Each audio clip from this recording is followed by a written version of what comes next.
बिस्मिल्लाहिर्रहमानिर्रहीम। अस्सलाम वालेकुम नाज़रीन, आप यूट्यूब चैनल देख रहे हैं। मैं इमरान ख़ान हूँ। डोनाल्ड ट्रंप पे गोली चली है, ये बहुत बड़ी ख़बर है। इसने पूरी दुनिया को हिला कर रख दिया है। और गोली चलने का वाक़या कैसे हुआ, क्यों हुआ, डोनाल्ड ट्रंप कैसे महफूज रहे और उसके बाद उनका रद्द-ए-अमल क्या था, अब उनकी इलेक्शन कैंपेन का क्या बनेगा, मैं आपको बताता हूँ। लेकिन पाकिस्तान के अंदर जो है वो भी एक सिलसिला पाकिस्तान में लगातार चल रहा है। और एक सियासी जमात वर्सेस ऑल, यानी जितनी भी पीडीएम की जमातें हैं वो सारी इस वक्त हमला आवर हैं पाकिस्तान तरीके इंसाफ पर। हुकूमतें भी उनके ऊपर हमला आवर हैं और एक एस्टेब्लिशमेंट के साथ भी उनकी सर जंग चल रही है। अब सनम जावेद पाकिस्तान तरीके इंसाफ की एक ज़बरदस्त कारकुन है। उन्होंने इमरान खान साहब के मौक़िफ़ के ऊपर बड़े ज़ोरदार अंदाज में बग़ैर लचक के खड़ा होकर दिखाया। अब सनम जावेद को गिरफ़्तार किया गया था गुज़िश्ता साल 10 मई को इन्हें गिरफ़्तार किया गया था 2023 में। इनके ऊपर पहले मुकदमात बने लाहौर में, उसके बाद इनको मियाँ वाली, सरगोदा और फिर फाइनली गुजरांवाला में मुकदमात बने।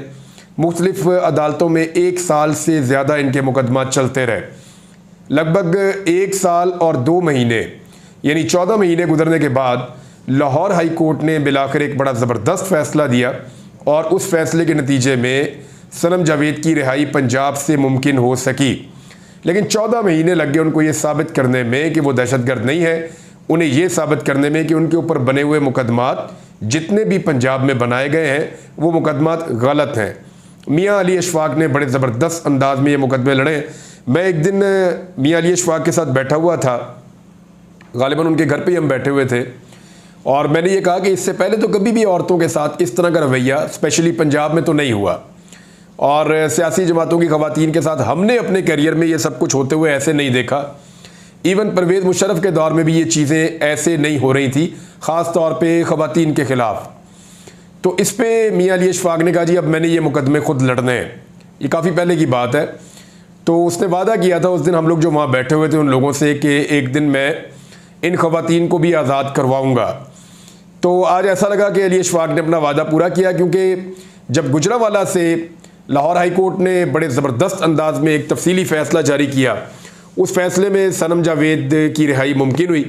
लेकिन उसके बाद फिर उनको इस्लामाबाद पुलिस पकड़ के ले गई और इस्लामाबाद में इनके ऊपर जो मुकदमा बनाया गया वो FIA का मुकदमा था। और सहाफ़ी साकिब बशीर हैं जो अदालतों को कवर करते हैं, कानूनी मामलात को बहुत अच्छे तरीके से जानते हैं, बड़े मजबूत सहाफ़ी हैं। उनकी तहरीर से आपको अंदाज़ा हो जाएगा कि एक्चुअली ये किस नौइयत का मुकदमा था, या रियासत एक्चुअली क्या इस वक्त सलूक कर रही है अपने उन लोगों के साथ जो सियासी नुक्ता नज़र से इस वक्त एक डिफरेंट ओपिनियन रखते हैं। सनम जावेद के ख़िलाफ़ FIA की FIR पढ़कर बंदा सर पकड़ लेता है, ये साकिब बशीर साहब लिख रहे हैं।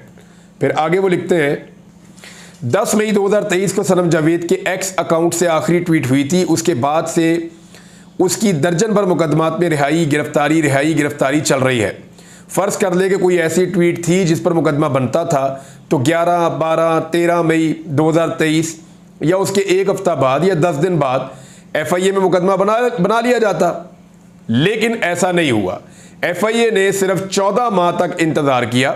उसके बाद जब मुकदमा 4 रोज़ कबल 10 जुलाई 2024 को दर्ज हुआ, यानी पूरा साल इंतज़ार करके 14 महीने इंतज़ार करके मुकदमा दर्ज किया 4 दिन पहले कि जनाब अब हमें पता चला है कि ये औरत ने ये किया था 1 साल और 2 महीने पहले, लिहाजा वो मुकदमा दर्ज कर रहे हैं। और एन इस वक्त जब लाहौर हाई कोर्ट को बताया गया कि सनम जावेद के ख़िलाफ़ पंजाब में अब कोई और केस नहीं है, मतलब कि आखिर ही हो गई है। इदारे ऐसे ही तबाह नहीं होते, कुछ ना कुछ मेहनत करना पड़ती है। इस मेहनत की एक ज़िंदा मिसाल मुझे ये केस भी लगा है। यानी अब अंदाज़ा करें कि ये हो रहा है। मियाँ अली अशफाक से मेरी बात हुई, मेरी सनम जावेद से भी बात हुई, उनकी वालिदा और उनके वालिद ने भी मुझसे बात की। उसी टेलीफोन पे जब मैं अली से बात कर रहा था मैंने उसे फ़ोन किया, मैंने कहा यार तूने अपना वादा पूरा किया। तो मुझे लगा कि अली जो है जब बात कर रहा है मेरे साथ तो वो उस तरीके से बात नहीं कर रहा, थोड़ा जल्दी में है। और जब मैंने उनके वालिदैन से बात की तो मुझे फिर अंदाज़ा हुआ कि ये लोग अभी परेशान हैं किसी वजह से, बट दे वर हैप्पी कि कम से कम आज़ादी तो हो गई है सनम जावेद की और वो आज़ाद फ़िज़ा में सांस ले रही है। इसके लिए जज मलिक इमरान जो ड्यूटी जज थे आज एतवार वाले दिन, वो बहुत तारीफ़ के मुस्तहिक हैं। उन्होंने बड़ी दलेरी से फ़ैसला दिया है। नॉर्मली ऐसा होता है कि एक तारीख डाल देते हैं जब एतवार वाले दिन कोई जज बैठे तो, लेकिन उन्होंने बाकायदा इस केस को सुना। आर्गूमेंट सुनने के बाद उन्होंने बड़ा बहादुरी वाला फैसला दिया। और ये मैं आपको बता रहा हूँ ना, बहुत दफ़ा पहले भी मैंने आपको बताया कि लोअर जुडिशरी के अंदर बहुत बड़े बड़े हीरोज़ हैं, बहुत बड़े बड़े हीरे हैं, जिन्होंने बदतरीन दबाव के बावजूद बेहतरीन फैसले दिए हैं। हाई कोर्ट्स के जजेस हैं, सुप्रीम कोर्ट के जजेस हैं, और अब ऐसा लगता है कि अदलिया अपनी स्पेस रीगेन कर रही है और जो दबाव है उसको मुस्तरद कर रही है लगातार, और इंसाफ और कानून पर मबनी फैसले कर रही है। सनम जावेद को दोबारा गिरफ्तार कर लिया गया। वो कैसे? अली ने मुझे बताया कि जब हम निकले अदालत से तो वहाँ मीडिया बहुत ज़्यादा था, लोग भी बहुत थे, तो वहाँ पे सनम को गिरफ्तार नहीं किया गया, बल्कि हमारे पीछे कुछ गाड़ियाँ लग गई थी। हम अपने दफ्तर में आ गए और दफ्तर में आकर बैठ गए। फिर उसके बाद दफ्तर को घेर लिया गया। थोड़ी देर के बाद सादा कपड़ों में भी लोग आ गए, उन्होंने भी दफ्तर को घेर लिया। और फिर पुलिस आई और पुलिस ने तकादा किया कि सनम जावेद को गिरफ्तार करवाया जाए, तो फिर वो फ़ौरन बाहर आ गए। बाहर आकर हंसते हंसते विक्ट्री का निशान बनाकर सनम जावेद ने एक दफ़ा फिर गिरफ्तारी दे दी। मैंने अली से पूछा आप क्या? उसने कहा जी एक और मुकदमा होगा, हम सुबह अदालत में जाएंगे फिर आज़ाद करवा लेंगे, फिर एक और मुकदमा होगा, अगर डालेंगे तो हम एक और मुकदमे में आज़ाद करवा लेंगे। लेकिन इस जिदबाजी के अंदर या इस जबर और फस्तायत के अंदर रियासत पाकिस्तान का नुकसान हो रहा है, शायद इस बारे में कोई नहीं सोच रहा। जो ऊपर से अहकामात आ जाते हैं और ख्वाहिशात पूरी करने के लिए लोगों को गिरफ्तार किया जा रहा है, और ऐसा लगता है कि रियासत का या रियासती इदारों का दिल नहीं भर रहा। लेकिन इससे पाकिस्तान का इम्पैक्ट पूरी दुनिया में क्या जा रहा है? पाकिस्तान की बदनामी हो रही है, कोई नेक नामी तो नहीं हो रही। और आम आदमी का पाकिस्तान की रियासत और रियासती इदारों से जो एक गिला और शिकवा है वो बढ़ता चला जा रहा है, क्योंकि ये खबरें हाईलाइट होती हैं, लोगों के अंदर बदएतमादी पैदा होती है। और जिस मुल्क के अंदर इस लेवल की बदएतमादी होगी उसकी इकॉनमी कैसे बेहतर होगी, वहाँ पे मईशत में या सियासत में इस्तेहकाम कैसे आएगा? इस सवाल का जवाब मुझे समझ नहीं आता। बहरहाल सनम जावेद ने दोबारा गिरफ्तारी दे दी है, देखते हैं अब इस केस में और क्या होता है। डोनाल्ड ट्रंप का एक बहुत बड़ा मामला है, वो मैं आपके साथ शेयर कर देता हूँ। डोनाल्ड ट्रंप एक्चुअली पेंसिल्वेनिया में मौजूद थे जब उनके ऊपर ये अटैक हुआ है, और ये बटलर का इलाका है जहाँ पे वो एक तकरीब से जो उनकी इलेक्शन से मुताल्लिक थी उससे खिताब कर रहे थे। डोनाल्ड ट्रंप ने आज अपने नायब सदर के उम्मीदवार का ऐलान करना था। इस मौका पर उनके ऊपर एक गोली चली। गोली चलाने वाले का नाम अभी तक नहीं बताया गया, लेकिन FBI ने उसकी शनाख्त कर ली है। अभी उसको खुफिया रखा गया है। इस मामले के ऊपर मजीद तहकीकात की जा रही हैं। वहाँ पे एक रूफ के ऊपर जो है वो गोली चलाने वाला मौजूद था। एनी शाहिदीन ने कुछ चीज़ें उस वक्त रिपोर्ट की। उन्होंने कहा गोली चलने के वाक़े के बाद कि हमने पुलिस को बताया और बार बार बताया कि वहाँ पे कोई शख्स ऊपर मौजूद है और उसके पास हथियार भी है, लेकिन इसके बावजूद पुलिस ने या सिक्योरिटी फोर्सेज ने इस बारे में तवज्जो नहीं दी। और फिर एक और वीडियो दिखाई जाती है जहाँ पे ट्रंप के ऊपर वाली साइड पे भी पीछे एक स्नाइपर मौजूद था। गालिबन इसी ने बाद में हिट किया है फायरिंग करने वाले को। फायरिंग करने वाले ने फायर किया। डोनाल्ड ट्रंप के दाएं कान का ये जो ऊपर वाला हिस्सा होता है, ये एरिया, यहाँ से गोली छू कर निकल गई। ट्रंप ने फौरी तौर पे अपने कान पे हाथ रखा और ज़मीन पे नीचे बैठ गए। और उस वक्त अगर आप उस ऑपरेशन की वीडियो देखें तो आपको आइडिया हो जाएगा जो रेस्क्यू ऑपरेशन था कि कितने ज़बरदस्त तरीके से सीक्रेट सर्विस के एजेंट्स ने डोनाल्ड ट्रंप को अपने घेरे में लिया, अपनी बॉडीज़ के हसार के साथ, अपने जिस्मों के हसार के साथ ट्रंप को घेर लिया, ताकि अगर दोबारा कोई गोली आए तो वो उनको लगे, डोनाल्ड ट्रंप को ना लगे। उसके बाद जिस अंदाज में उन्होंने एक दूसरे से शाउट करते हुए, चीखते हुए कि आर यू रेडी, अब हम एक साथ उठेंगे, एक साथ ट्रंप को यहाँ से निकालेंगे, तो वो लगा कि बहुत प्रोफेशनली उन्होंने इस मामले को डील किया है। बड़े ज़बरदस्त सिक्योरिटी के इंतजामात कम से कम गोली चलने के बाद थे। डोनाल्ड ट्रंप पे जिस शख्स ने गोली चलाई उसको मौका पर ही मार दिया गया। यानी अगर उसको ना मारा जाता तो वो गोलियां चला रहा था लगातार, वो और गोलियां भी चला सकता था। जो वहाँ पे मौजूद लोग थे हाजरीन, उनमें से एक शख्स को गोली लगी है और वो वहाँ पे मारा गया, जबकि जो हमलावर है वो भी मारा गया। और डोनाल्ड ट्रंप जो है वो अब महफूज हैं। डोनाल्ड ट्रंप ने बाद में बताया कि उनको तिब्बी इमदाद दी गई कि मेरे कान के ऊपर वाले हिस्से पे गोली लगी है और मुझे फ़ौरन आइडिया हो गया था कुछ गलत हो रहा है और मैं ज़मीन पे बैठ गया। डोनाल्ड ट्रंप ने गोली लगने के बाद उठकर वही किया जो इमरान खान साहब ने किया था। लेकिन डोनाल्ड ट्रंप के कान पे गोली लगी है और ये जो ब्लड है वो सारा उनके चेहरे पे फैला हुआ था, उनके हाथ पे भी लगा हुआ था। इमरान खान साहब को गोलियां जो है वो उनकी टांगों पे लगी थी और वो ज़्यादा गहरे ज़ख्म थे, लेकिन दोनों ने बड़ा मजबूत करैक्टर शो किया है। इमरान खान साहब ने भी निकल कर मुक्का लहराया था, तकलीफ उनके चेहरे पे नज़र आ रही थी, वो बहुत ज़्यादा उनकी ब्लीडिंग हो रही थी। डोनाल्ड ट्रंप ने भी इस खतरे के बावजूद खड़े होकर हाजरीन की तरफ मुक्का लहराया और वो बार बार मुक्का लहराते रहे और मुंह से बोलते भी रहे अग्रेसिवली।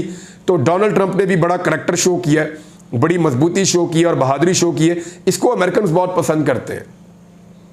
मैं आपको बड़ा क्लियरली बता दूं कि अमेरिकन के अंदर एक चीज़ बहुत ज़्यादा है कि हम सबसे ताकतवर हैं, हम सुपर पावर मुल्क हैं, हमारे अंदर जो है वो बड़ी बहादुरी है। तो अमेरिकन की ये नेचर में है कि वो भी, बाकी मुल्कों में भी हर तरफ लोग ये पसंद करते हैं, लेकिन हर कौम का अपना अपना मिजाज होता है।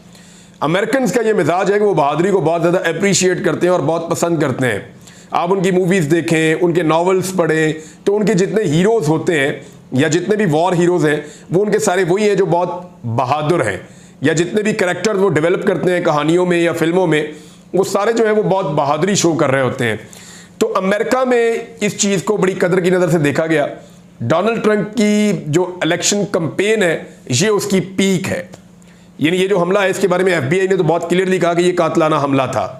जो इब्तदाई तहकीकात हुई है उनके मुताबिक इसको कोई डराने के लिए हमला करार नहीं दिया गया, बड़ा क्लियरली ये कहा गया कि ये एक कातलाना हमला था, जैसा कि पहले भी अमेरिकन लीडर्स के ऊपर कातलाना हमले होते रहे हैं। अब ये कातलाना हमला किया किसने, इसके ऊपर तहकीकात हो रही है। लेकिन डोनाल्ड ट्रंप की जो अमेरिकन एस्टेब्लिशमेंट है उसके साथ एक टसल भी हम देख रहे हैं।